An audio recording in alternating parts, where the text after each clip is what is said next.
problem this vehicle had is the speedometer no longer worked. Speedometer quit. Ed's dad, it was a point of contention between Ed and his father.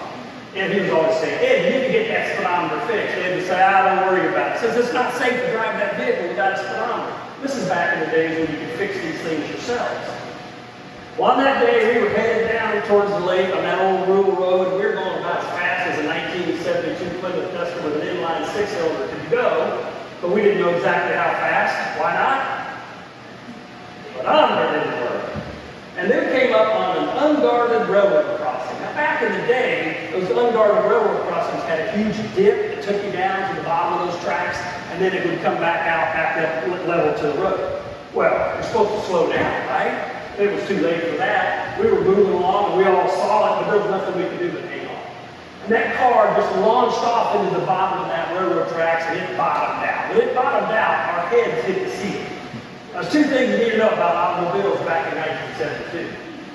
We weren't wearing seatbelts, and they had meant to invent plastic automobile parts. So when our heads hit that ceiling, it was solid steel.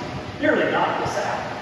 And then that car came flying down that railroad track back up to the road grade, road elevation, and it just sort of went up and down, oscillated up and down, until those old worn out shocks finally got a hold of it. And when it did, something magical happened. Speedometer came to life. I looked at Ed, he looked at me, I knew what he was thinking. He couldn't wait to get home and tell his dad what had happened. And when he did, I was there. He walks into that living room, his dad's sitting there watching TV in the chair. He said, you see, Dad, it just goes to show you, if you wait long enough, that stuff will fix itself. I'll never forget the look on Dad's face.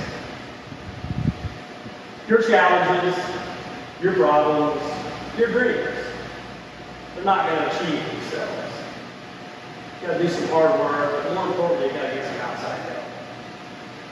Sometimes that outside help, going to a seminar for $49. Sometimes it's reading a book, sometimes it's listening to a podcast, sometimes it's hitting our knees and talking to God above and seeing what He says about it.